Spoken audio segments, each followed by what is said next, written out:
Longhorn Cattle Love. Josephine Josie Carter had spent years pretending to be the grieving widow, but when Gideon Landry, the deadliest bounty hunter in the West, rode into town, she knew her secrets weren't safe. He stepped onto her porch, his sharp eyes locked onto hers. "You got a lot of folks' skin about you, Josie," he murmured. "Maybe you oughta tell me why." Chapter 1. The Shadow of a Forgotten Past. The relentless Arizona sun beat down on the weathered wooden porch of the small, unassuming house, baking the already dry earth to a crisp, pale brown. Josephine Josie Carter sat on a creaking rocking chair, the rhythmic squeak a counterpoint to the otherwise silent afternoon. Her hands, calloused from years of work disguised as genteel widowhood, were clasped tightly in her lap, a subtle betrayal of the turmoil churning within. She watched the dust devils dance across the parched landscape, their swirling forms mirroring the chaos she kept carefully contained beneath a facade of serene mourning. 5 years. 5 years since she'd buried a man she barely knew, a man whose death had been her salvation and her curse. 5 years of playing the role of the grieving widow, Mrs. Eleanor Thompson, a name as false as the black dress she still wore on occasion. The townsfolk of Redemption, Arizona, saw her as a quiet, respectable woman, a touch eccentric perhaps, keeping mostly to herself, but harmless. They didn't see the fire that still burned beneath the carefully constructed ashes of her past. They didn't see Josephine Carter, the woman who had once ridden with outlaws, the woman who had blood on her hands, the woman who had vanished into thin air. A lone rider appeared on the horizon, a dark silhouette against the blazing sun. Josie's heart, usually so steady, gave a telltale flutter. She recognized the way he sat his horse, the confident, almost arrogant posture. Even from this distance, she could sense the danger that clung to him like the scent of gun smoke. Gideon Landry. The name echoed in her mind, a whisper of dread and a strange, unwelcome flicker of something else. Something she hadn't allowed herself to feel in years. She rose slowly, her movements deliberate, the years of practiced composure masking the sudden tremor in her hands. As he drew closer, the details became clearer. The hard line of his jaw, shadowed by a day's growth of beard, the worn leather of his vest, stretched taut across a broad chest, the glint of steel at his hip, a constant reminder of his profession. He was a predator, a hunter of men, and she knew, with a chilling certainty, that he was hunting her. Gideon Landry dismounted with a fluid grace that belied his size, the spurs on his boots jingling softly in the stillness. He tied his horse to the hitching post, the animal snorting and stamping its feet, restless in the heat. He moved with an economy of motion, every step purposeful, every glance assessing. He stopped at the foot of the porch steps, his eyes, the color of a stormy sky, locking onto hers. They were eyes that had seen too much, eyes that held their own secrets, their own shadows. The silence stretched between them, thick and heavy with unspoken questions, with the weight of her hidden past. The air crackled with an almost palpable tension, the kind that precedes a thunderstorm or a gunfight. The scent of dust and leather mingled with the faint, lingering fragrance of the lavender she'd planted near the porch, a futile attempt to soften the harshness of her surroundings, of her life. "Mrs. Thompson?" His voice was a low rumble, a gravelly drawl that sent a shiver down her spine, a shiver that had nothing to do with fear and everything to do with a past she thought she'd buried. Josie inclined her head, a small, almost imperceptible movement. "That's right." Her voice was steady, betraying none of the inner turmoil. She'd practiced this, rehearsed it 1,000 times in her mind. The grieving widow, the innocent bystander. "Gideon Landry," he said, offering no further explanation, as if the name itself were enough. And in this part of the West, it often was. He was a legend, a ghost story whispered around campfires, a name that made even the most hardened criminals look over their shoulders. He stepped onto the porch, the wood groaning under his weight. He was close now, close enough for her to see the fine lines etched around his eyes, the faint scar that bisected his left eyebrow, a testament to a life lived on the edge. close enough for her to smell the faint scent of whiskey and gunpowder that clung to him, a scent that triggered a flood of memories she'd fought so hard to suppress. "You got a lot of folks' skin about you, Josie," he murmured, his gaze unwavering, boring into her, stripping away the carefully constructed layers of her disguise. The use of her real name, spoken with such casual familiarity, was a deliberate tactic, a way to unsettle her, to let her know that he knew. That the game was up. Her breath caught in her throat, a tiny, almost soundless gasp. She hadn't heard that name spoken aloud in 5 years, not since she'd shed her old life like a snake sheds its skin. It felt foreign and familiar all at once, a ghost of the woman she used to be. "Maybe you oughta tell me why." The question hung in the air, heavy and dangerous, a challenge and a threat all wrapped into one. Her mind raced, searching for an answer, a plausible explanation, a way out. But there was no way out. Not this time. Gideon Landry had found her, and the past she had so desperately tried to escape had finally caught up with her. The only question was, how much did he know? And what was he going to do about it? A bead of sweat trickled down her temple, a testament to the heat and to the fear that was slowly beginning to unravel her composure. The rocking chair behind her sat still, the silence almost deafening. Chapter 2. Whispers on the Desert Wind. The silence stretched, taut and heavy, punctuated only by the buzzing of a lone fly and the distant caw of a crow. Josie met Gideon's gaze, refusing to flinch, refusing to show the fear that was clawing at her insides. She had faced down outlaws, stared down the barrel of a gun, and survived. She would not be intimidated by a bounty hunter, no matter how notorious. "I don't know what you're talking about, Mr. Landry," she said, her voice calm, even, a stark contrast to the frantic beating of her heart. She kept her hands clasped loosely in her lap, a picture of serene composure, a widow in mourning, a woman with nothing to hide. "I'm just a widow, living a quiet life." A ghost of a smile played on his lips, a smile that didn't reach his eyes. "A quiet life? Out here? In Redemption?" He let the name of the town hang in the air, a subtle mockery. Redemption was anything but peaceful.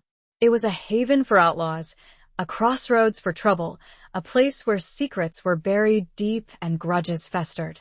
He took a step closer, invading her personal space, forcing her to tilt her head back to maintain eye contact.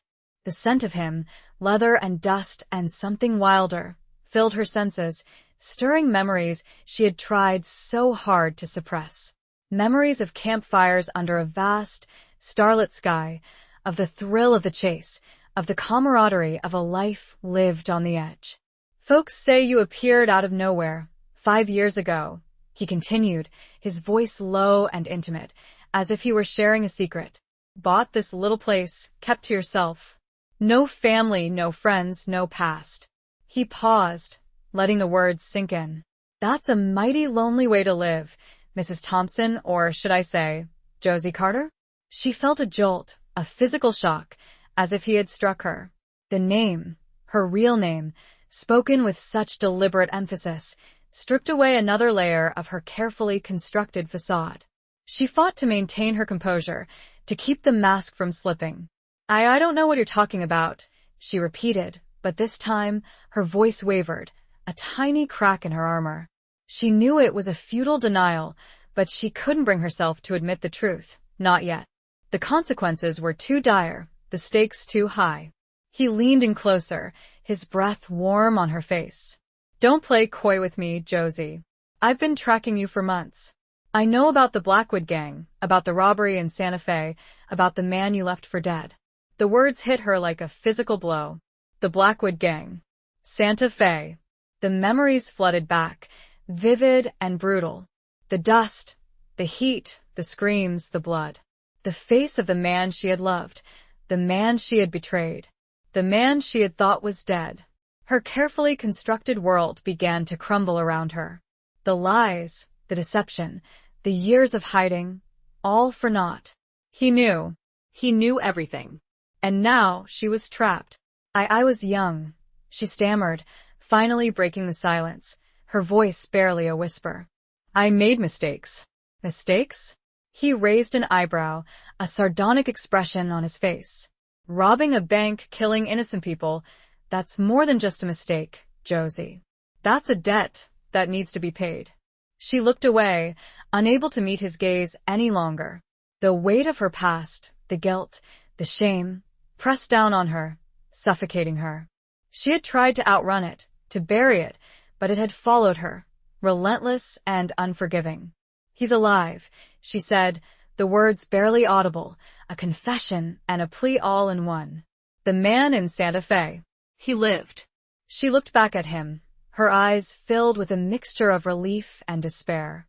It was a truth she had clung to, a small sliver of hope in the darkness of her past. Gideon's expression didn't change. He had known, of course. He had known all along. He was just playing with her, toying with her, watching her squirm. So I heard, he said, his voice devoid of emotion. He's been looking for you, too, Josie. And he's not the only one. A chill ran down her spine. She knew who he was talking about. The remnants of the Blackwood gang, the men she had ridden with, the men she had betrayed. They would be hunting her, too, seeking revenge for her desertion. She was trapped between two deadly forces, the law, represented by Gideon Landry, and the outlaws, her former comrades. And she had nowhere to run. The desert wind whispered around them, carrying the scent of dust and the promise of violence. The sun beat down, relentless and unforgiving, mirroring the harsh reality of her situation. She looked at Gideon, her eyes pleading, searching for a glimmer of hope, a way out. But his face was a mask unreadable, his eyes cold and hard. He was a bounty hunter, and she was his prey. The game was over. Or was it just beginning? Chapter 3. A stranger's unsettling gaze. The weight of Gideon's stare was almost a physical pressure, pushing her back against the worn planks of the porch railing. It felt as though he could see straight through her, past the carefully constructed facade of Eleanor Thompson, to the scared, desperate woman hiding beneath. The wind picked up, swirling dust around them, creating a miniature vortex that mirrored the turmoil within her. What do you want? Josie finally asked, her voice raspy, the words forced out through a throat constricted with fear. She had to know, had to understand his intentions. Was he here to arrest her, to drag her back to Santa Fe to face justice? Or was something else at play? Gideon remained silent for a long moment, his eyes never leaving hers. He seemed to be weighing her, assessing her, deciding her fate. The silence was more terrifying than any threat, any accusation.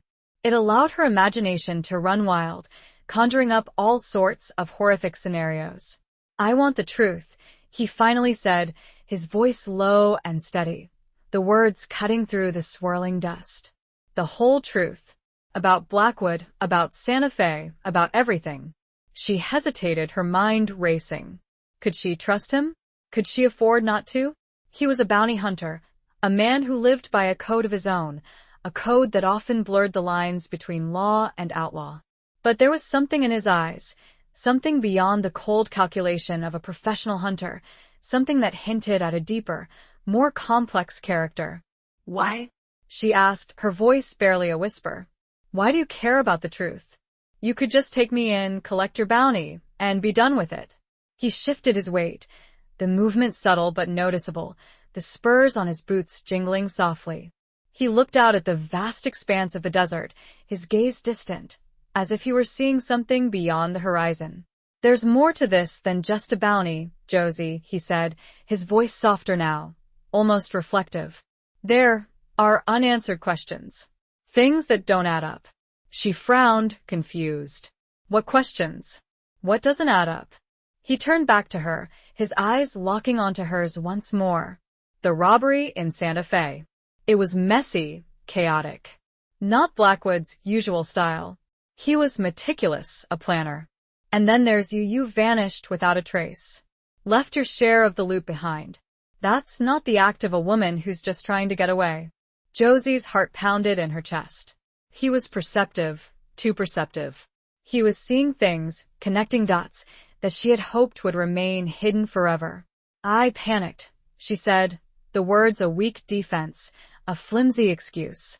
I saw the blood, the violence. I just wanted to get away. He studied her for a moment, his gaze intense, searching. Maybe, he said, the word hanging in the air, neither a confirmation nor a denial. Or maybe there's something else you're not telling me. She looked away, unable to meet his penetrating gaze. He was getting too close to the truth, to the secret she had guarded so fiercely for 5 years. The secret that, if revealed, could destroy everything. There's nothing else, she said, her voice firm, despite the tremor in her hands. She had to hold on, had to maintain the lie no matter how difficult. He took a step closer, his presence overwhelming, his scent of leather and dust filling her senses. I don't believe you, Josie, he said, his voice a low murmur, almost a caress. I think you're hiding something, and I'm going to find out what it is. The threat was implicit, but it wasn't the threat of arrest, of imprisonment, that scared her the most. It was the threat of exposure, of having her carefully constructed world shattered, of having the truth revealed to the one man who could both save her and condemn her. The wind whipped around them, a physical manifestation of the storm brewing between them, a storm of secrets, lies, and a past that refused to stay buried. The sun, a blazing eye in the vast, unforgiving sky, seemed to bear witness to her unraveling, to the slow, agonizing exposure of her true self. She felt a single tear trace a path down her cheek, a betrayal of the emotions she was fighting so hard to contain. Chapter 4. The Weight of Unspoken Truths. Josie wiped the tear away quickly, angry at herself for showing any sign of weakness. She had to be strong, had to maintain control, even if it was just a facade. Gideon Landry was a threat, but he was also a potential something. She couldn't quite define it, but there was a connection between them, a spark of something that went beyond the hunter and the hunted. I have nothing to hide, Mr. Landry, she said, her voice regaining some of its composure, though a slight tremor remained. I'm just a widow trying to make a life for herself. He didn't reply immediately. Instead, he reached into his vest pocket and pulled out a small, worn leather pouch. He opened it, revealing a glint of gold. Josie's breath caught in her throat. It was a gold locket, intricately carved with a delicate floral design. Her locket, the one she had thought lost forever. Recognize this? Gideon asked, his voice soft, almost gentle. She stared at the locket, mesmerized. It was a tangible link to her past, a reminder of the woman she used to be, of the life she had left behind. It had been a gift from her mother, the only thing of value she had ever owned. She had worn it every day until that fateful day in Santa Fe. Where did you get that? She asked, her voice barely a whisper, her eyes fixed on the locket. Found it near the bank in Santa Fe, he said, his gaze unwavering. Right where you supposedly panicked and ran. The locket was a damning piece of evidence, a clear contradiction of her story. She had claimed to have run in terror, leaving everything behind. But the locket, she would never have willingly parted with it. I must have dropped it, she stammered, her mind racing, searching for a plausible explanation. But she knew it was a lie, and he knew it too. He closed the pouch, the locket disappearing from view. It was found near a dead man, Josie, he said, his voice hardening. A Pinkerton detective. He was shot in the back. The words hit her like a physical blow. A Pinkerton. She hadn't known. She hadn't seen. She had been too focused on escaping, on getting away from the chaos, from the blood. I didn't, she began, but the words died in her throat. She couldn't deny it, not anymore. The evidence was too strong, the truth too clear. Gideon watched her, his eyes filled with a mixture of accusation and something else. Pity? Disappointment? She couldn't quite decipher it. The Pinkerton was investigating the robbery, he continued. He had a description of you. A woman with fiery red hair, a sharp tongue, and a knack for riding with outlaws. She closed her eyes, the weight of her past crushing her. He knew everything. He had pieced it all together. There was no escape, no denial. I didn't kill him, she said, her voice barely a whisper, a desperate plea. I swear I didn't kill him. He remained silent for a long moment, his gaze intense, searching. The wind had died down, leaving an eerie stillness in its wake. The only sound was the beating of her heart, loud and frantic in her ears. Who did? He finally asked, his voice low and insistent. She hesitated, her mind in turmoil. Could she tell him? Could she betray the one man who had once meant everything to her? The man who had saved her life, more than once. The man who was the father of the child she had lost. The silence stretched, taut and heavy with unspoken truths, with the weight of a past that refused to stay buried. The setting sun cast long shadows across the porch, painting the scene in hues of orange and purple, a backdrop of beauty and despair. She looked at Gideon, her eyes filled with a mixture of fear and a flicker of hope. Perhaps, just perhaps, she could trust him. Perhaps he was the key to her redemption, to her freedom. But the risk was enormous, the consequences dire. The decisions she made now would determine her future, her life, and the lives of others. The weight of it all felt almost unbearable, pressing down on her like the vast, unforgiving sky above. Chapter 5. Echoes of Gunfire and Regret. The question hung in the air, heavy and unanswered. Who did? Josie's mind was a whirlwind of conflicting emotions, of loyalty and betrayal, of love and loss. She opened her mouth to speak, to confess, to finally unburden herself of the secret that had haunted her for 5 years, but the words wouldn't come. She looked at Gideon, his face etched with a mixture of impatience and understanding. It was as if he knew the struggle she was going through, the battle raging within her. He had seen his share of darkness, she realized, had walked the line between right and wrong, between law and outlaw. He was not a man who judged easily. It was she began, her voice faltering, the words catching in her throat. She took a deep breath, trying to calm the frantic beating of her heart. It was Silas.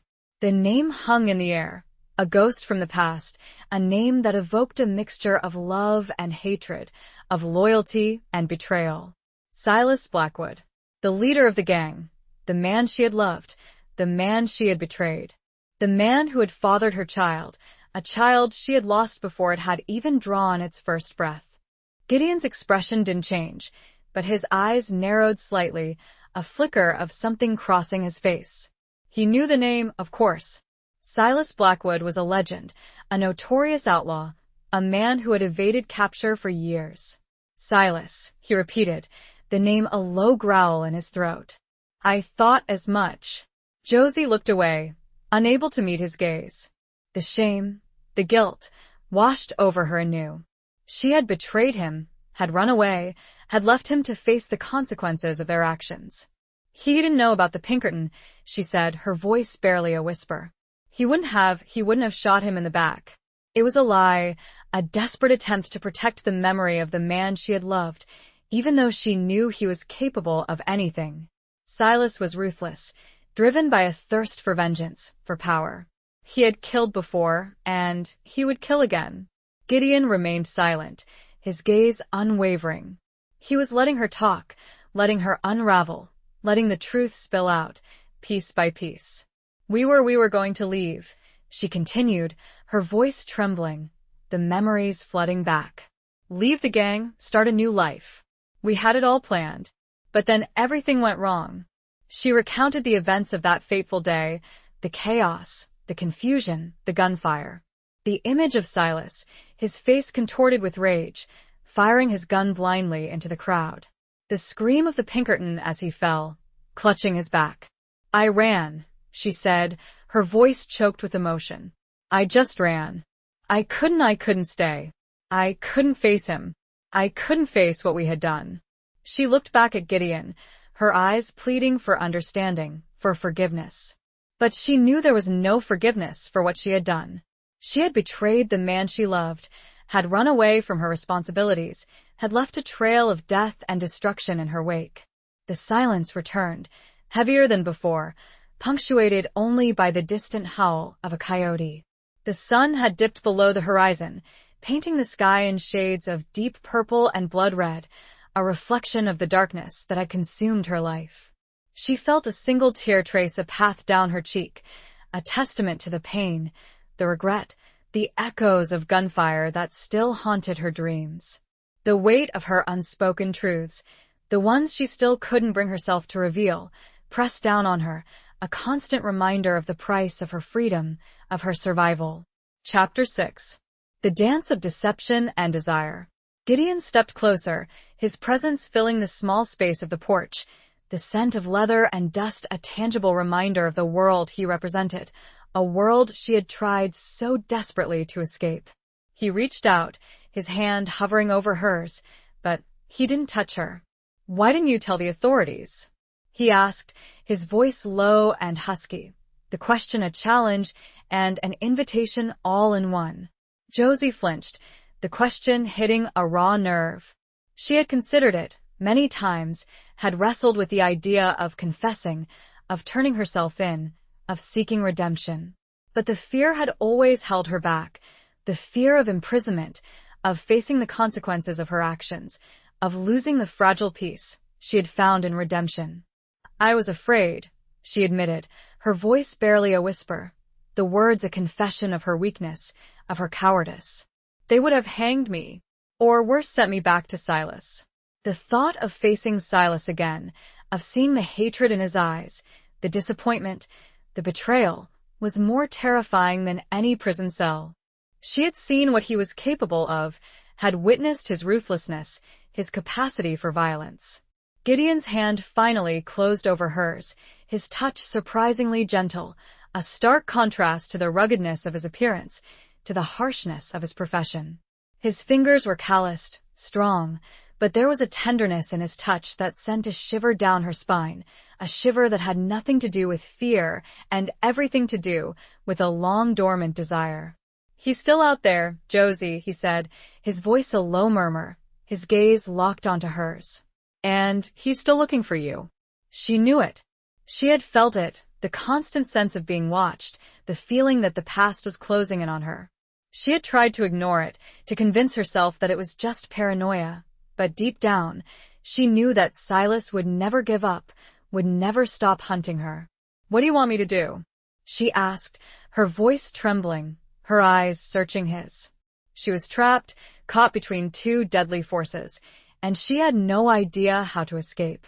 He tightened his grip on her hand, his thumb gently stroking the back of her hand, a gesture that was both comforting and unsettling. "I want you to help me find him," he said, his voice firm, his gaze unwavering. The request stunned her. He wanted her to betray Silas, to help the law capture the man she had once loved, the man who was the father of her lost child. It was an impossible request, a betrayal of everything she had once held dear. I can't," she said, shaking her head, her voice choked with emotion. "I can't betray him." "He betrayed you, Josie," Gideon said, his voice hardening. "He left you for dead. He killed innocent people. He's a dangerous man, and he needs to be stopped." She knew he was right. Silas was dangerous, ruthless, a threat to everyone around him. But the loyalty, the love, the memories still held her captive, preventing her from making the rational choice, the right choice. She stammered, her mind in turmoil, torn between her past and her present, between loyalty and justice.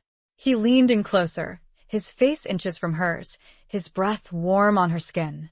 "I can protect you, Josie," he said, his voice a low whisper, a promise that sent a shiver of both fear and excitement through her.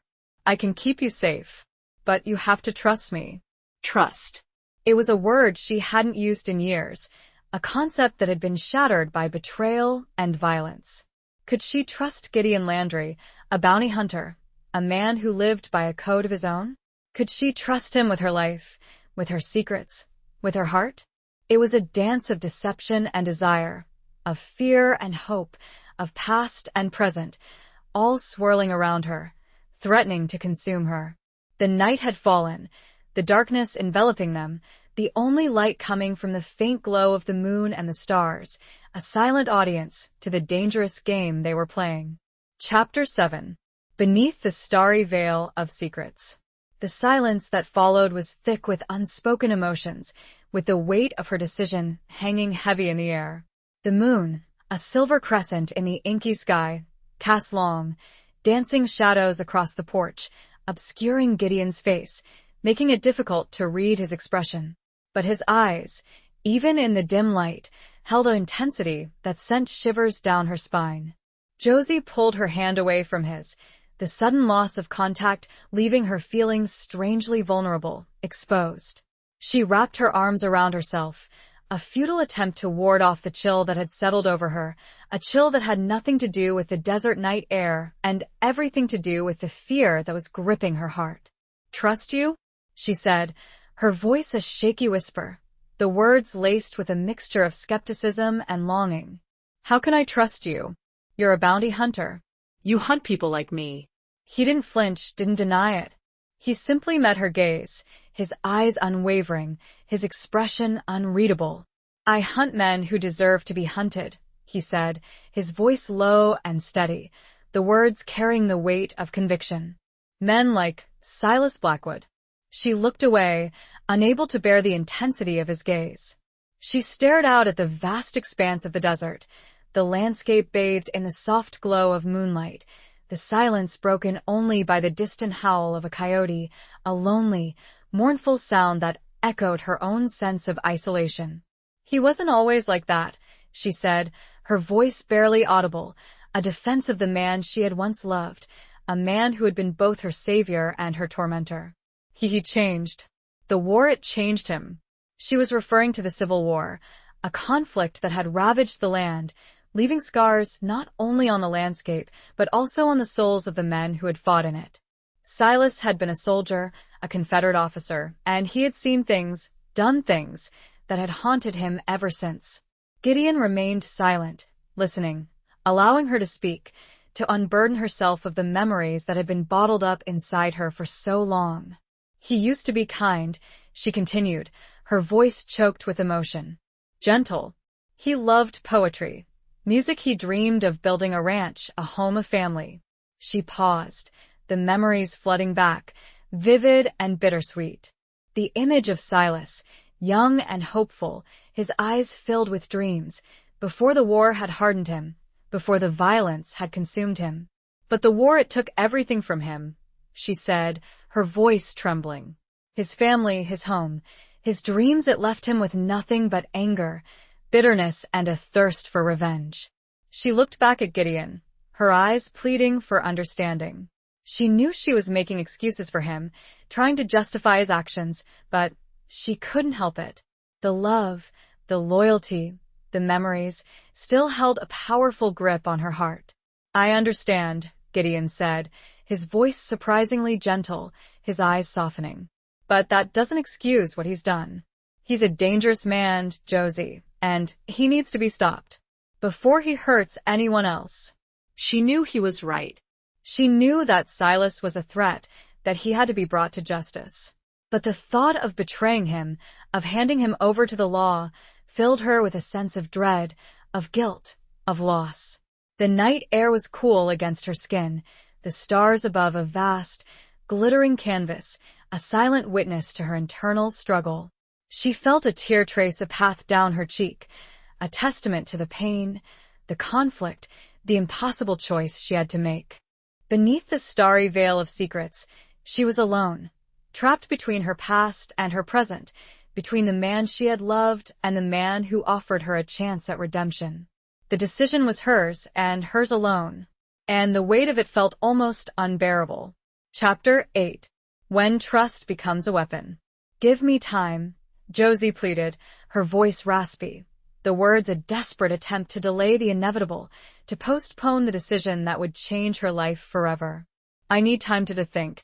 Gideon studied her for a long moment, his eyes searching, probing, trying to decipher the truth behind her words.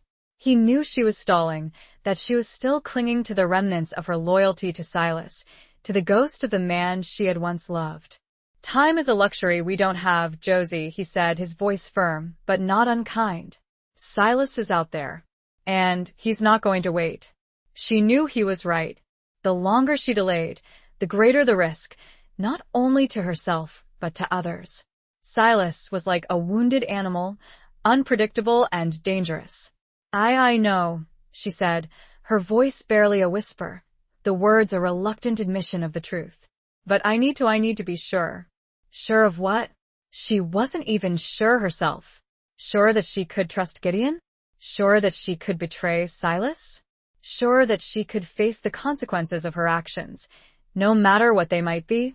He sighed, a sound of weary resignation.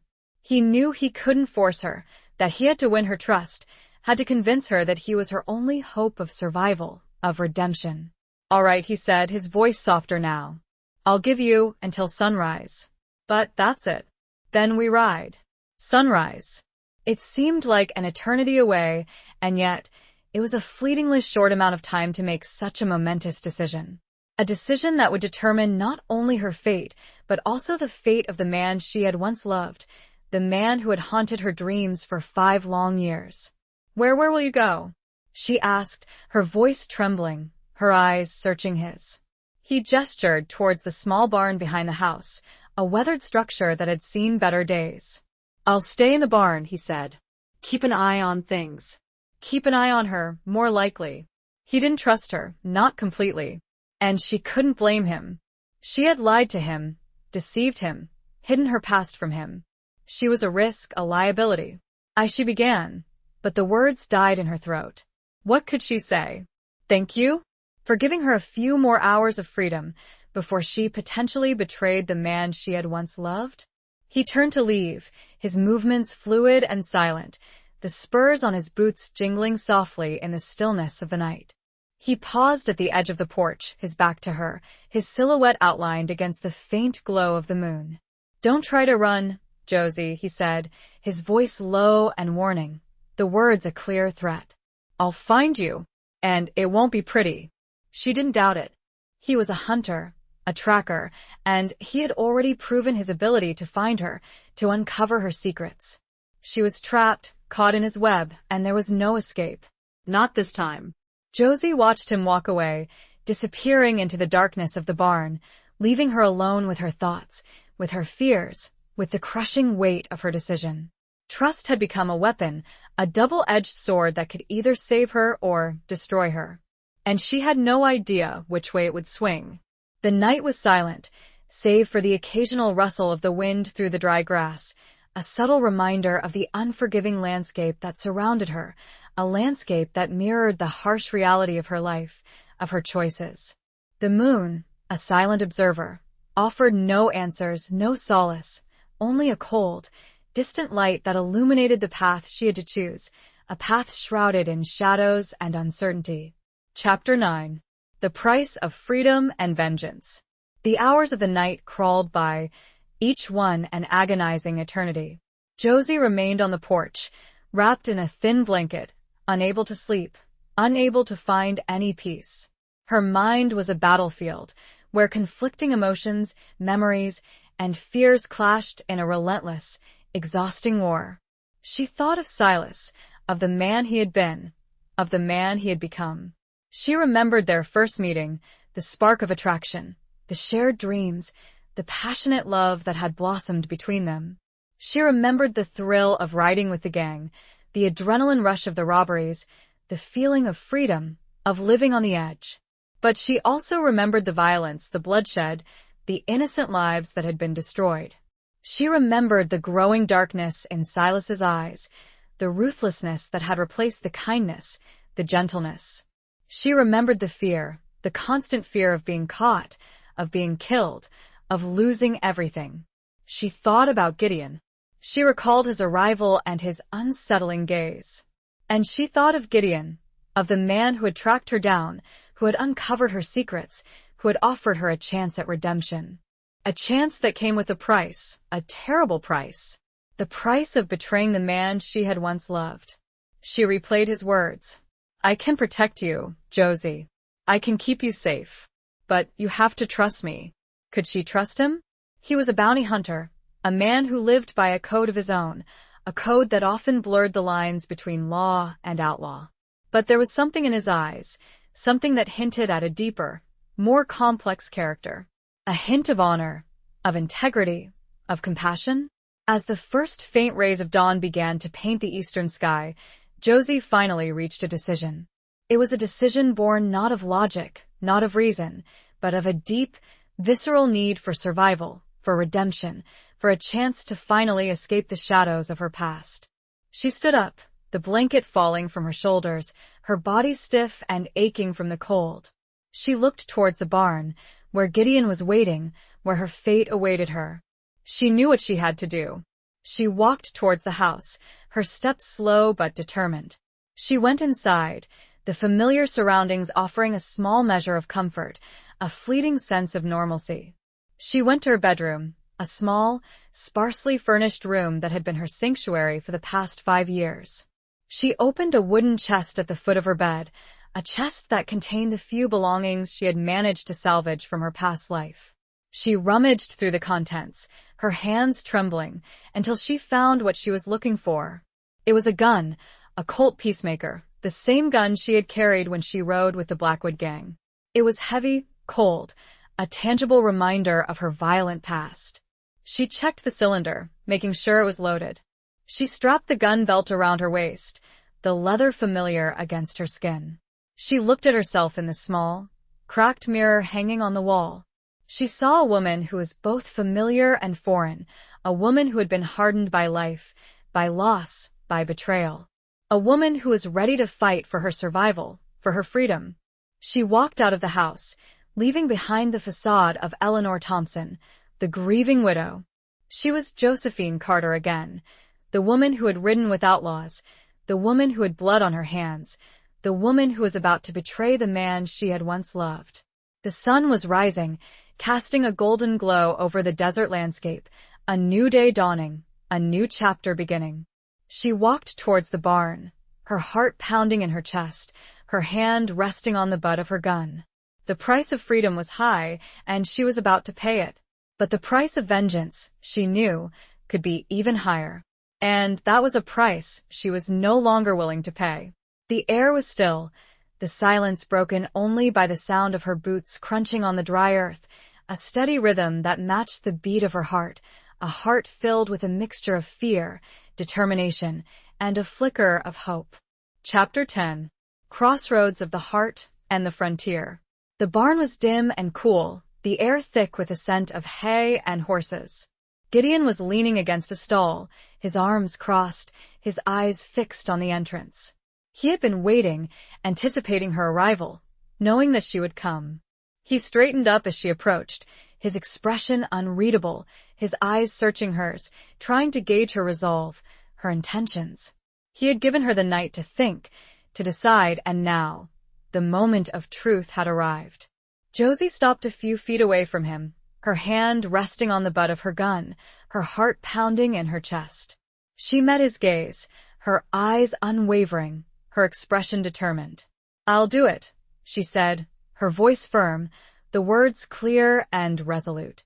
"I'll help you find Silas." A flicker of something crossed Gideon's face. Relief? Satisfaction? Perhaps a hint of respect. He had expected resistance, hesitation, perhaps even another attempt to deceive him. But she had surprised him. "Good," he said, his voice low and steady. "Then we ride." There was no further discussion, no negotiation, no time for second thoughts. The decision had been made, the die had been cast. They were partners now, bound together by a common goal, a shared purpose, to bring Silas Blackwood to justice. They saddled their horses, working in silence, the only sounds the creaking of leather, the snorting of the animals, the jingling of spurs. Josie's horse, a chestnut mare named Belle, was a familiar comfort, a reminder of her past life, of the freedom she had once known. As they rode out of the barn, the rising sun casting long shadows across the desert landscape, Josie felt a mixture of fear and exhilaration. She was heading back into the world she had tried so desperately to escape, a world of danger, of violence, of uncertainty. But she was not alone. Gideon rode beside her, his presence a silent reassurance, a source of strength. He was a formidable man, a skilled tracker, a relentless hunter. He was also a man of secrets, a man with his own demons, his own motivations. She didn't know much about him, but she knew that she could trust him, at least for now. "Where are we going?" she asked, her voice breaking the silence, the words a tentative attempt to bridge the gap between them. "We're going to find his gang," Gideon said, his voice firm, his gaze fixed on the horizon. "They'll lead us to Silas." He knew the territory, knew the likely hiding places, the watering holes, the trails that outlaws used to evade the law. He had been hunting Silas for months, gathering information, piecing together the puzzle, waiting for the right opportunity to strike. Josie nodded, her mind racing. She knew some of the gang members, had ridden with them, had shared their campfires, their secrets. She knew their strengths, their weaknesses, their habits. She could help Gideon, could provide him with information that would be invaluable in their hunt. But the thought of betraying them, of leading the law to their doorstep, filled her with a sense of guilt, of unease. These were men she had once considered her friends, her comrades, her family. As they rode, the landscape changed, the flat, open desert giving way to rolling hills, rocky canyons, and hidden valleys. The sun climbed higher in the sky, the heat intensifying, the air shimmering above the parched earth. They were at a crossroads, both literally and figuratively. The frontier stretched before them, vast and unforgiving, a landscape of danger and opportunity. And their hearts were at a crossroads as well, torn between loyalty and betrayal, between past and present, between love and justice. The journey ahead would be long and arduous, filled with challenges, with risks, with moments of doubt and despair. But they were committed, bound together by a shared purpose, a shared destiny. The outcome was uncertain, the future unclear. But one thing was certain, they were riding into the unknown, together. Chapter 11. The Unmasking of Hidden Scars. They rode in silence for hours, the only sounds the rhythmic thud of the horses' hooves, the creak of leather, and the occasional call of a hawk circling high above. The landscape was harsh and unforgiving, a testament to the resilience of those who dared to inhabit it. Josie felt a familiar sense of freedom, of being one with the land, a feeling she had missed during her years of hiding. But it was a freedom tinged with fear, with the knowledge that she was riding towards danger, towards a confrontation with her past. Gideon, as always, remained stoic, his face an unreadable mask, his eyes constantly scanning the horizon, alert to any sign of danger, any clue that might lead them to Silas. He was a man of few words, but Josie sensed a depth of emotion beneath his stoic exterior, a hidden vulnerability that he kept carefully guarded. As the sun began to dip below the horizon, casting long shadows across the land, Gideon signaled a halt. They had reached a small, secluded canyon, a place where a spring provided a rare source of water, a place where outlaws often sought refuge. "We'll camp here for the night," he said, his voice low, his gaze sweeping the area, assessing the surroundings. They dismounted, their bodies stiff and aching from the long ride. They unsaddled their horses, allowing them to drink from the spring, the animals grateful for the respite from the relentless heat. As they set up camp, Josie noticed a scar on Gideon's back, a long, jagged line that ran from his shoulder blade to his waist. It was a brutal reminder of a past injury, a testament to a life lived on the edge. "What happened?" she asked, her voice hesitant, her eyes fixed on the scar. He glanced at her, his expression unreadable, his eyes revealing nothing. He hesitated for a moment, as if debating whether or not to answer. "A knife fight," he finally said, his voice flat, devoid of emotion. "A long time ago." She knew there was more to the story, that he was holding back, but she didn't press him. She understood the need for privacy, the desire to keep certain wounds hidden, both physical and emotional. They built a small fire, the flames providing warmth and light, a beacon in the growing darkness. They ate a simple meal of dried meat and hardtack, the silence between them filled with unspoken questions, with the weight of their shared mission. As she sat by the fire, Josie began to open the isolation and her new, tentative bond with Gideon. Josie spoke about her childhood, her family, her dreams of a normal life, a husband, children of her own. As she spoke, Gideon listened intently, his gaze softening, his eyes revealing a flicker of empathy, of understanding.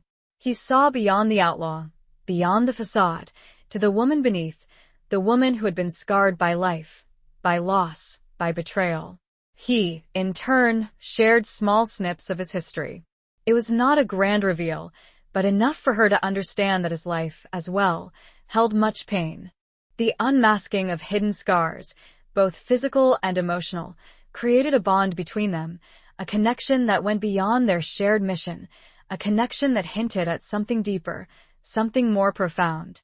The night was still, the silence broken only by the crackling of the fire and the distant howl of a coyote, a lonely sound that echoed the vulnerability they had both revealed, a vulnerability that had forged a fragile link between them, a link that could either strengthen or shatter as they faced the dangers that lay ahead. The stars above, a vast and glittering canopy, seemed to bear witness to their shared humanity, to the slow, tentative unveiling of their true selves. Chapter 12. A bargain struck in twilight's embrace. The fire crackled, sending sparks spiraling into the night sky, a miniature reflection of the vast, starlit expanse above. The warmth of the flames was a welcome contrast to the growing chill of the desert night, a comfort in the midst of the uncertainty that surrounded them. Josie looked at Gideon, his face illuminated by the flickering firelight, his eyes reflecting the dancing flames. She had shared her past, her vulnerabilities, and he had, in turn, offered glimpses into his own. The bond between them had deepened, strengthened by their shared vulnerability, by the tentative trust that was beginning to blossom between them. "There's something I need to tell you," Josie said, her voice low, her gaze unwavering. She had made a decision that could change everything, a decision that could put her life at even greater risk. Gideon raised an eyebrow, his expression questioning, but he remained silent, waiting for her to continue. "Silas, he's not just looking for me," she said, her voice trembling slightly. "He's looking for something else. Something he believes I took from him." Gideon's eyes narrowed, his interest piqued. "What is it?" he asked, his voice a low growl, the hunter in him sensing a new clue, a new piece of the puzzle. Josie hesitated, her mind wrestling with the implications of revealing the truth. It was a secret she had guarded fiercely, a secret that could be both a weapon and a liability. It's a map," she finally said, her voice barely a whisper. "A map to a hidden cache of gold. Gold from a robbery years before I even joined the gang. The gold was a legend, a whispered rumor among outlaws, a treasure that had never been found. Silas had been obsessed with it, had spent years searching for it, believing it was his rightful inheritance, a legacy from his father, who had been one of the original robbers." "And you have this map?" Gideon asked, his voice incredulous, his eyes fixed on hers. Josie nodded. "Silas gave it to me," she said, "for safekeeping. He trusted me." Trusted her, until she had betrayed him, had run away, had left him to face the consequences of their actions. The guilt washed over her anew, the weight of her past pressing down on her. "Why are you telling me this?" Gideon asked, his voice skeptical, his eyes searching hers, trying to understand her motives. "Because I need your help," she said, her voice pleading, her eyes filled with a mixture of desperation and hope. "I need you to help me find the gold. And then I need you to help me disappear." It was a bold request, a dangerous gamble. She was asking him to betray his duty, to help her escape justice, to become an accomplice to her crimes. But she had no other choice. She couldn't face Silas alone, couldn't face the consequences of her past without his help. Gideon remained silent for a long moment, his mind weighing the implications of her request. It was a bargain struck in twilight's embrace, a deal made under the vast, starlit sky, a pact that could either save them both or destroy them. The price of his loyalty, of his help, was high, but the reward, the possibility of a new life, of freedom from her past, was even higher. "And what's in it for me?" he finally asked, his voice low and husky, The question a test, a challenge. Josie met his gaze, her eyes unwavering. "Half," she said, her voice firm. "Half of the gold. And my gratitude." It was a generous offer, a tempting proposition. Half of a legendary treasure, and the gratitude of a woman who had captured his attention, who had stirred something within him that he had thought long dead. He considered her offer, his eyes searching hers, his mind weighing the risks, the rewards, the potential consequences. He was a bounty hunter, a man of the law, but he was also a man with his own desires, his own dreams, his own need for redemption. "All right," he finally said, his voice a low growl, the word a commitment, a promise. "I'll help you." A bargain had been struck, a deal sealed in the flickering firelight. They were partners now, not just in the hunt for Silas, but in the search for the gold, in the quest for freedom. The night was silent, save for the crackling of the fire and the beating of their hearts, a shared rhythm that echoed the dangerous, uncertain path they had chosen, a path that would lead them to either salvation or destruction.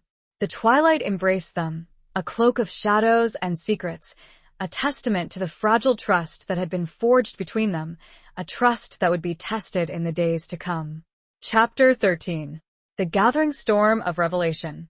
The journey to the location marked on the map was arduous, a test of their endurance, their resilience. The landscape was unforgiving, a maze of rocky canyons, treacherous cliffs, and hidden ravines.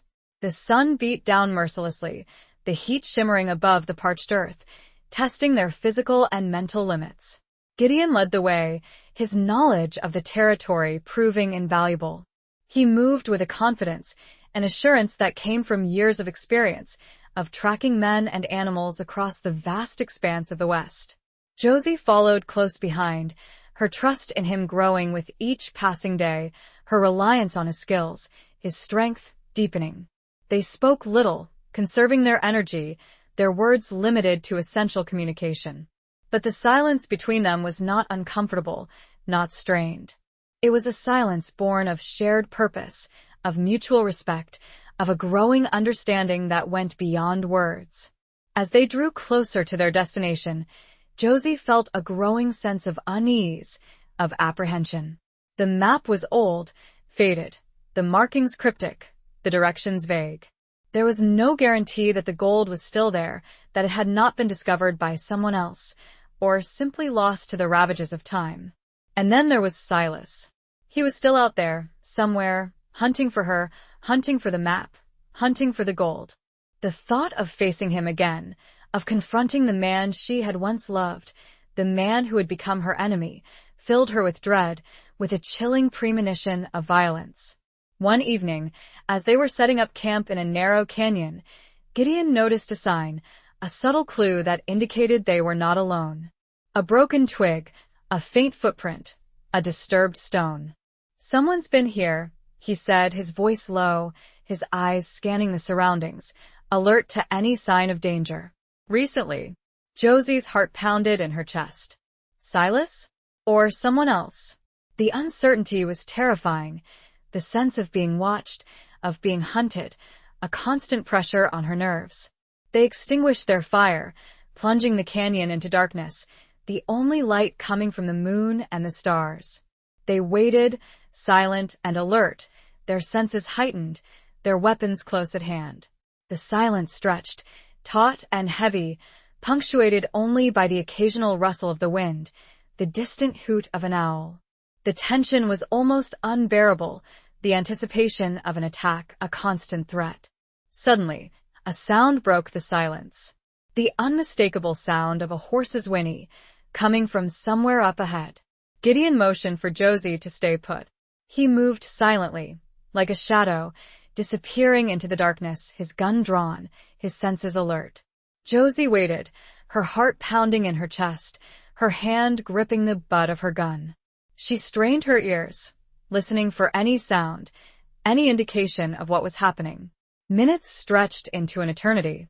The silence was broken only by the pounding of her heart, the frantic rhythm a counterpoint to the stillness of the night. Then she heard it, a shout, followed by the unmistakable sound of gunfire. The echoes reverberated through the canyon, a violent symphony of death and destruction. The storm had gathered. The revelation was about to begin. The past was catching up with them, and the future was uncertain, shrouded in the darkness of the canyon, in the echoes of gunfire, in the promise of a confrontation that would change everything. Josie held her breath, her body tense, her mind racing, preparing for the worst, hoping for the best, praying for a miracle. The night was alive with danger, with the threat of violence, with the weight of unspoken truths that were about to be revealed. Chapter 14. Where Loyalty and Betrayal Collide. Josie remained hidden, her heart pounding against her ribs like a trapped bird. The gunfire had ceased, replaced by an unnerving silence that was even more terrifying than the sounds of violence. She strained her ears, listening for any sign of Gideon, any indication of what had happened. Minutes stretched into an eternity, each one an agonizing test of her patience, her courage. She fought the urge to run, to search for Gideon, to know his fate. She had to trust him, had to believe that he could handle himself, that he would return. Finally, she heard it, the soft crunch of boots on the rocky ground, approaching her hiding place. She raised her gun, her finger on the trigger, her body tense, ready to defend herself.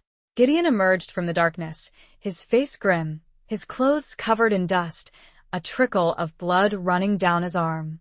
He held his gun loosely at his side, his eyes scanning the surroundings, alert to any further threat. "It's all right," he said, his voice low and reassuring. "It was just a couple of scouts. They won't be bothering us anymore." Josie lowered her gun, her body slumping with relief. She hadn't realized how tense she had been, how much fear she had been holding inside. "Are you all right?" she asked, her voice concerned, her eyes fixed on the blood on his arm. "It's just a scratch," he said, dismissing her concern with a wave of his hand. "Nothing to worry about." He was lying, of course. She could see the pain in his eyes, the way he held his arm, the tightness in his jaw. But she didn't press him. She knew he was a proud man, a man who didn't like to show weakness, who preferred to suffer in silence. They returned to their campsite, the remnants of their extinguished fire a stark reminder of the danger that lurked in the darkness. Gideon tended to his wound, his movements efficient, his expression stoic. "They were Silas's men," he said, his voice grim, his gaze fixed on the horizon. "He knows we're here. He's closing in." Josie felt a chill run down her spine. The confrontation she had been dreading, the moment of truth, was fast approaching. She was about to face Silas again, to confront the man she had once loved, the man who had become her enemy. "What do we do?" she asked, her voice trembling, her eyes searching his. He looked at her, his eyes filled with a mixture of determination and something else. Tenderness? Regret? She couldn't quite decipher it. "We do what we came here to do," he said, his voice firm, his gaze unwavering. "We find the gold, and then we face Silas." It was a simple plan, a straightforward strategy. But the reality, she knew, would be far more complex, far more dangerous. They were outnumbered, outgunned, facing a ruthless enemy who knew the territory, who had nothing to lose. Loyalty and betrayal collided within her, a maelstrom of conflicting emotions. She was loyal to Gideon, to the bargain they had struck, to the tentative trust that had blossomed between them. But she was also haunted by the ghost of her loyalty to Silas, to the memories of their shared past, to the love that had once burned so brightly. The night was silent, save for the beating of their hearts, a shared rhythm that echoed the uncertainty, the danger, the imminent collision of past and present. The moon, a silent witness, cast long shadows across the canyon, a landscape of beauty and treachery, a backdrop for the final act of their drama, a drama where loyalty and betrayal would clash, where love and hate would collide, where the price of freedom and vengeance would be paid in full. Chapter 15. The bitter taste of long-awaited justice. The next morning, they continued their journey, their movements cautious, their senses alert.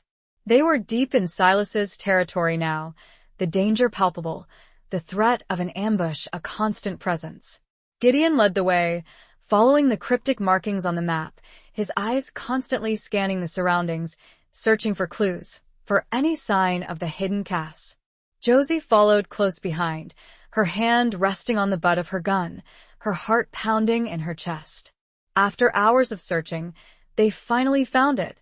A narrow crevice in the rock face, hidden behind a thicket of thorny bushes, almost invisible to the untrained eye. It was the entrance to a small cave, a natural hiding place, a place where the gold had been stashed years ago. Gideon cautiously entered the cave, his gun drawn, his senses alert. Josie followed close behind, her heart pounding in her chest, her breath held captive in her lungs. The cave was dark and damp, the air thick with the smell of dust and decay.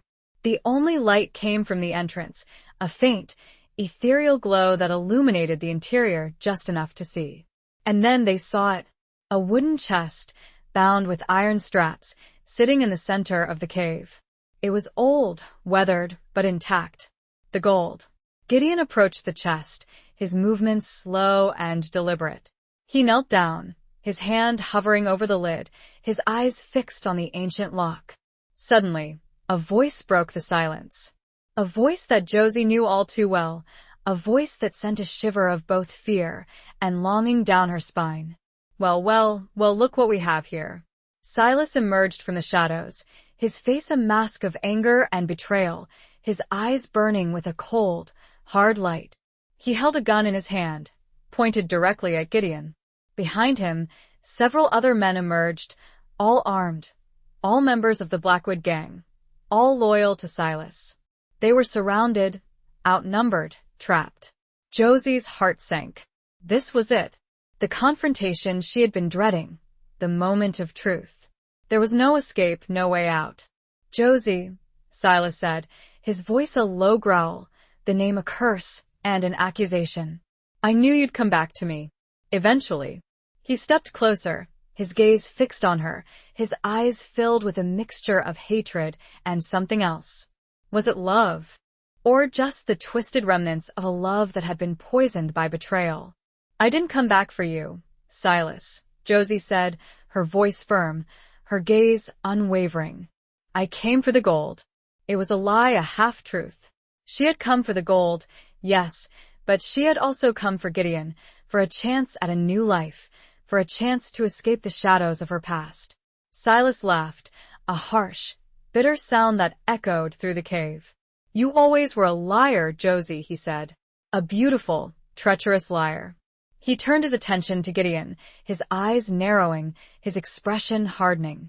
And you're the bounty hunter, he said, his voice filled with contempt. The one who's been tracking me.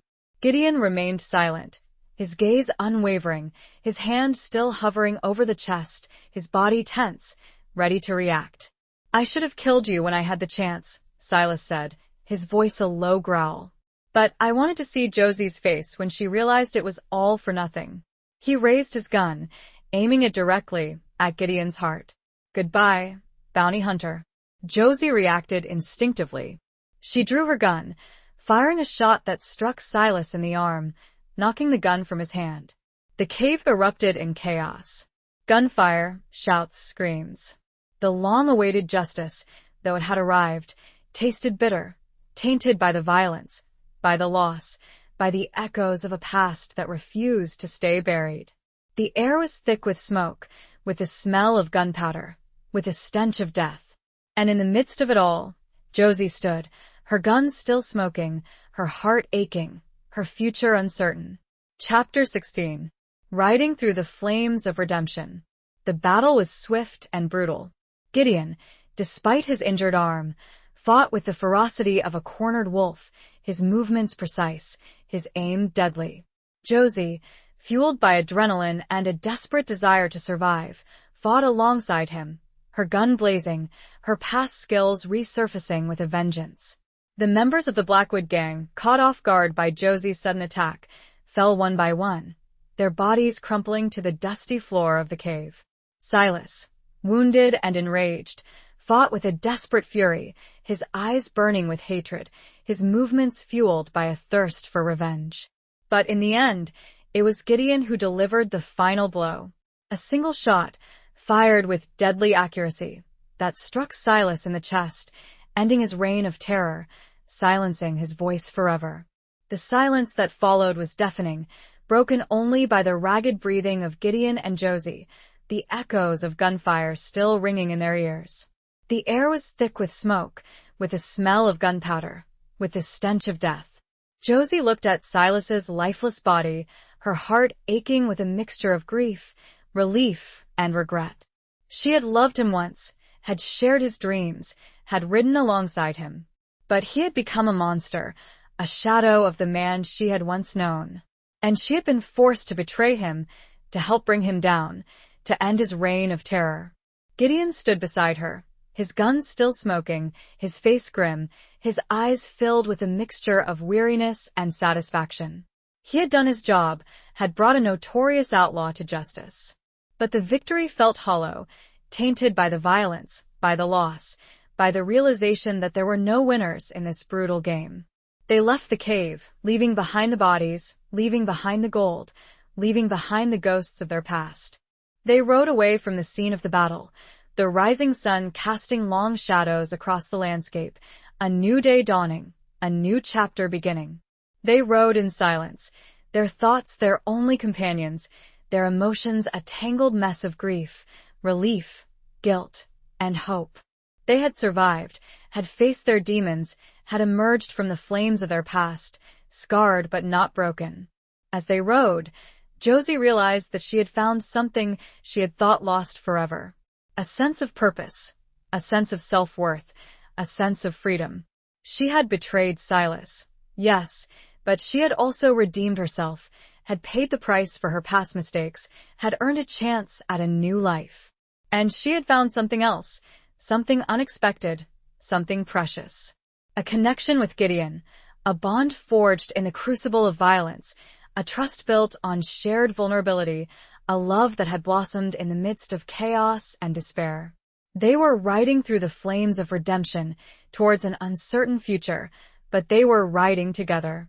And that, she realized, was all that mattered. The landscape stretched before them, vast and unforgiving, but also beautiful, filled with possibilities, with the promise of a new beginning.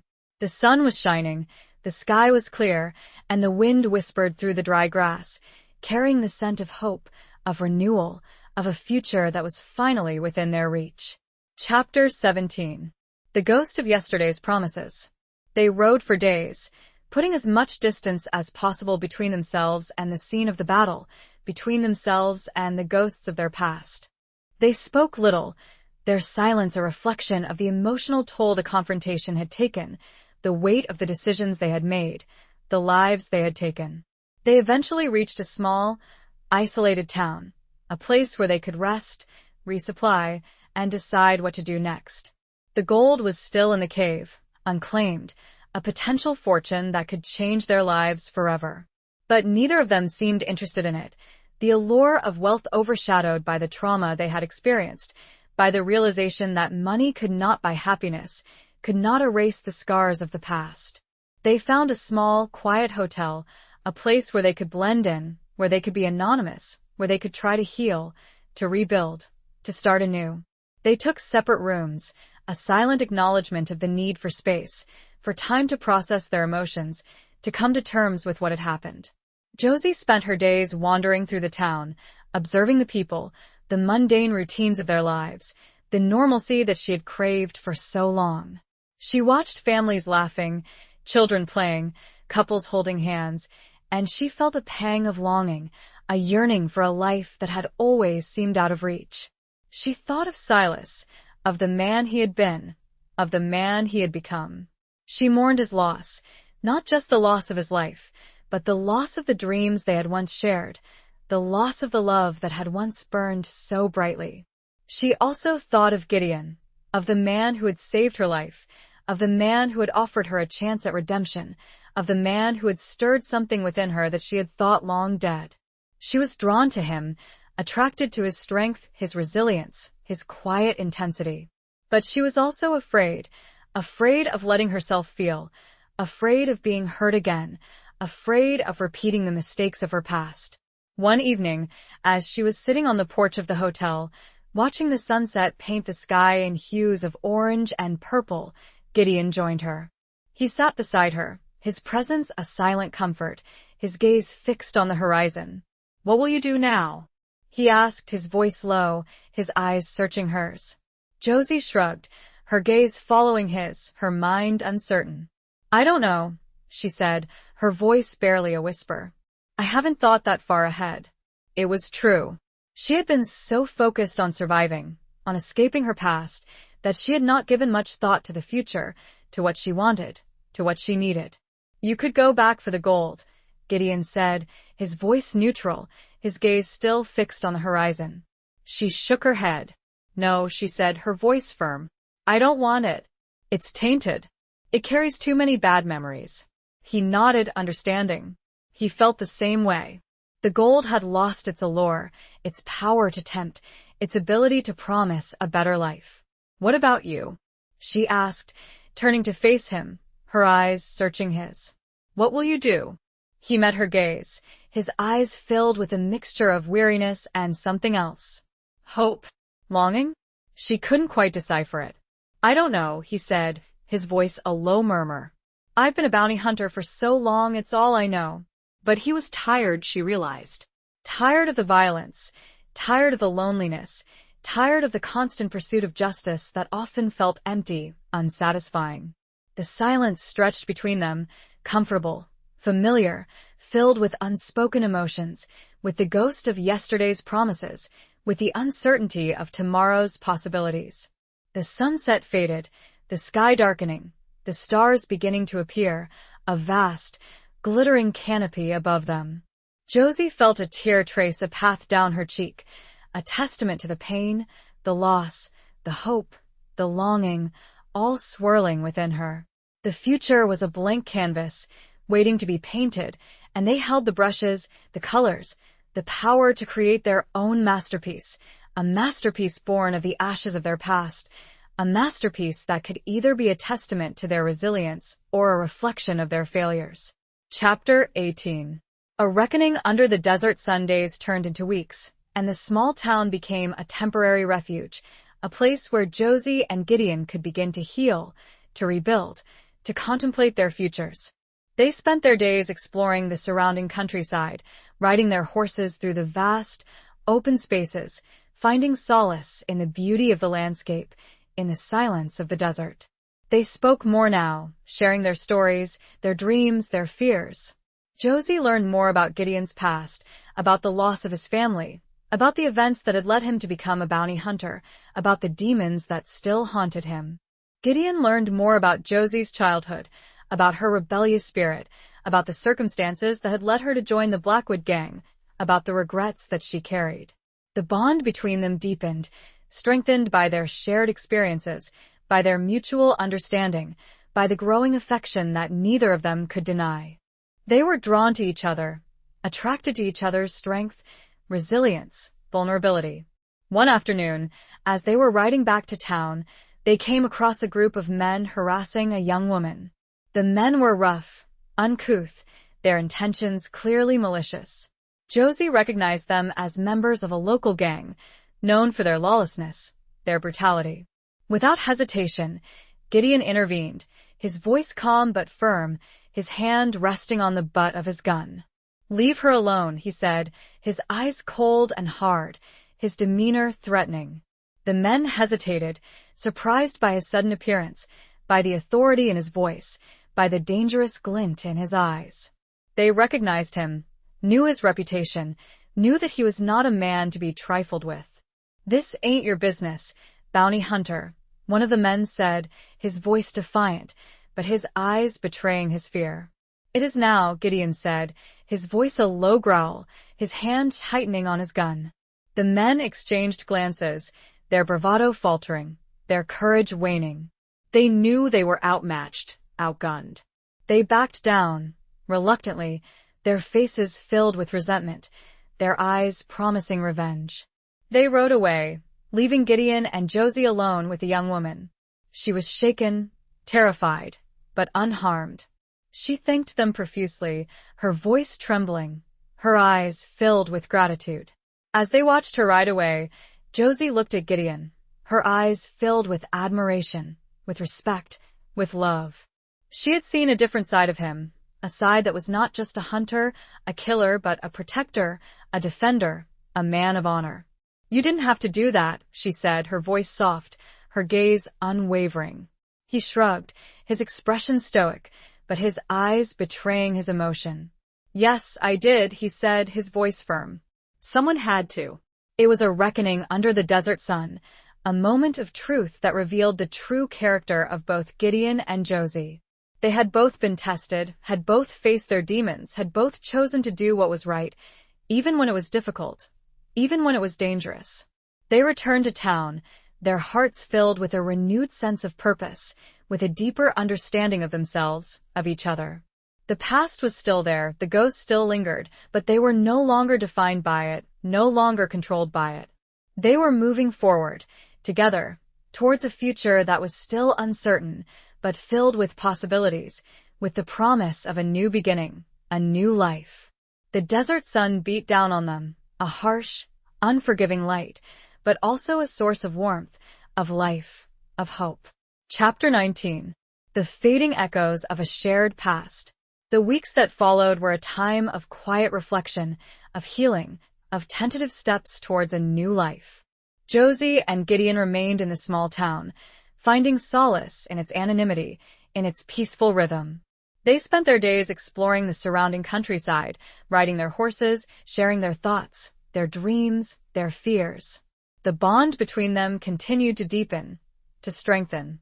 They had been through so much together, had faced so much danger, had shared so much pain and loss. They understood each other, accepted each other, flaws and all. They were falling in love, slowly, cautiously, but undeniably. One evening, as they were sitting on the porch of the hotel, watching the sunset paint the sky in vibrant colors, Gideon turned to Josie, his eyes filled with a mixture of tenderness and uncertainty. "Josie," he began, his voice hesitant, his gaze searching hers. I need to ask you something." Josie's heart skipped a beat. She knew what was coming, had sensed it in his eyes, in his touch, in the way he looked at her. She had been waiting for this moment, dreading it and longing for it at the same time. "What is it?" she asked, her voice barely a whisper, her heart pounding in her chest. He took a deep breath, his gaze unwavering. Will you stay with me?" he asked, his voice low and husky, the question a plea, a hope, a promise. "Will you build a life with me? Here, or anywhere?" The words hung in the air, heavy with emotion, with the weight of their shared past, with the promise of their future. Josie's eyes filled with tears, tears of joy, of relief, of love. She reached out, her hand covering his, her fingers intertwining with his. "Yes," she said, her voice choked with emotion.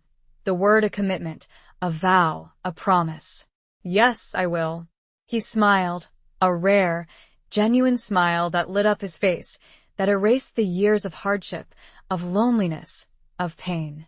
He leaned in, his lips meeting hers in a gentle, tender kiss, a kiss that sealed their bond, that promised a future filled with love, with happiness, with a new beginning. The echoes of their shared past were fading, replaced by the promise of a shared future. The ghosts of Silas, of the Blackwood gang, of the violence and the betrayal, were receding, replaced by the hope of a new life, of a love that had blossomed in the midst of chaos and despair. They spent the next few days making plans, discussing their options, dreaming of their future. They decided to leave the small town, to find a place where they could truly start anew, where they could build a life together, far away from the shadows of their past. They sold their horses, bought a wagon and supplies, and set off on a new journey, a journey not of violence and vengeance, but of hope and redemption, of love and companionship. They were heading west, towards the setting sun, towards a future that was uncertain, but filled with possibilities, with the promise of a new beginning, a new life, a new love. The desert landscape stretched before them, vast and beautiful, a symbol of their resilience, of their courage, of their unwavering determination to build a better future together. Chapter 20. The final confrontation of hearts and horizons. Their journey west was filled with both challenges and joys. They faced storms, droughts, and the occasional encounter with unsavory characters, but they faced them together, their bond strengthening with each obstacle overcome. They learned to rely on each other, to trust each other completely, to love each other unconditionally.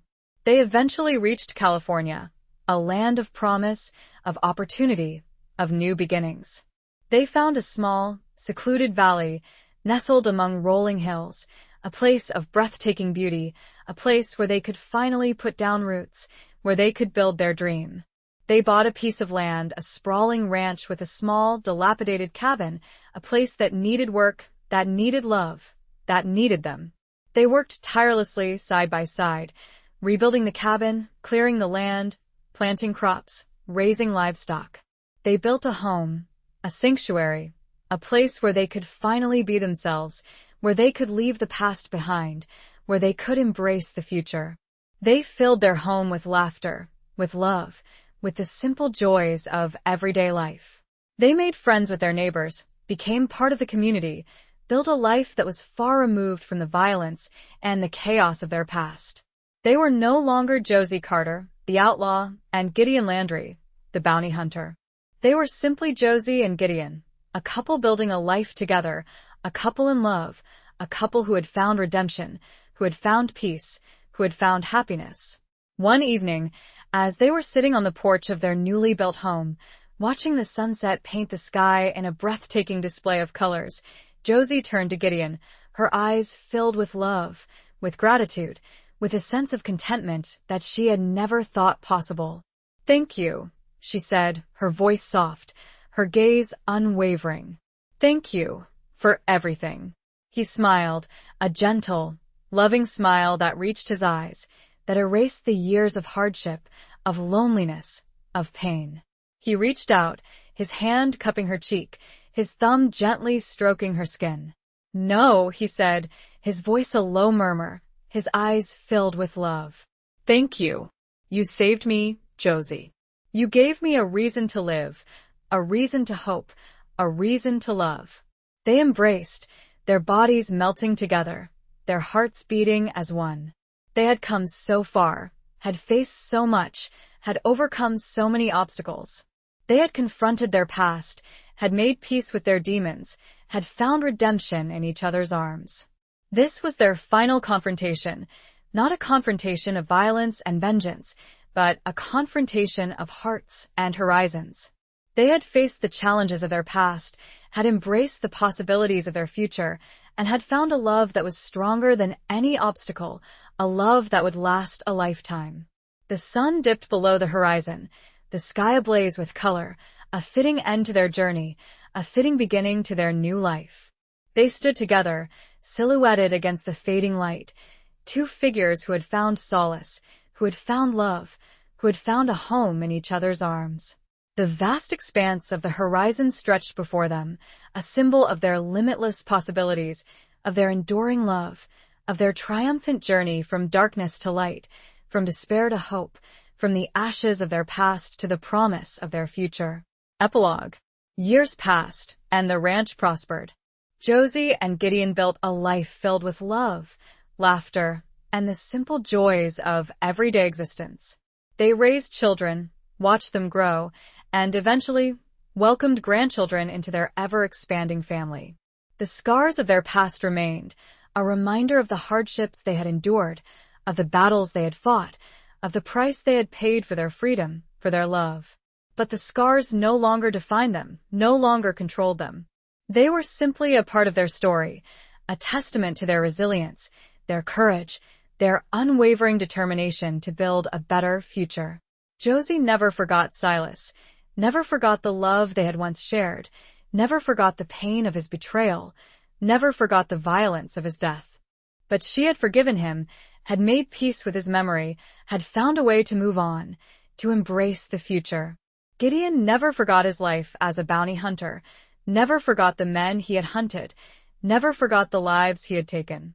But he had found redemption in Josie's love, in the life they had built together, in the family they had created. They grew old together, their love deepening with each passing year, their bond unbreakable, their commitment unwavering. They faced the challenges of aging with grace, with dignity, with a sense of humor that had helped them survive the darkest of times. One evening, as they were sitting on the porch of their home, watching the sunset paint the sky in a familiar array of vibrant colors, Josie turned to Gideon, her eyes filled with a love that had only grown stronger with time. "We did it, Gideon," she said, her voice soft, her hand reaching for his, her fingers intertwining with his, their touch still sending a spark of warmth through her veins. He smiled, a gentle, loving smile that reached his eyes, that reflected the countless sunsets they had shared, the countless memories they had created. "Yes, we did, Josie," he said, his voice a low murmur, his gaze meeting hers, his eyes filled with a love that had endured the test of time, a love that had conquered all. They sat in silence, their hands clasped together, their hearts content, their souls at peace. They had lived a full life, a life filled with adventure, with danger, with loss, but also with love, with joy, with redemption. They had found their happily ever after, not in a fairy tale, but in the reality of their own making, in the love they had shared, in the life they had built together. The sun finally dipped below the horizon, the sky darkening, the stars beginning to appear, a vast, glittering canopy above them. Josie leaned her head against Gideon's shoulder, her body close to his, her heart filled with a love that knew no bounds, a love that would last an eternity. They had faced the final confrontation of hearts and horizons, and they had won. They had found their peace, their happiness, their forever, in each other's arms. And that, they knew, was all that mattered.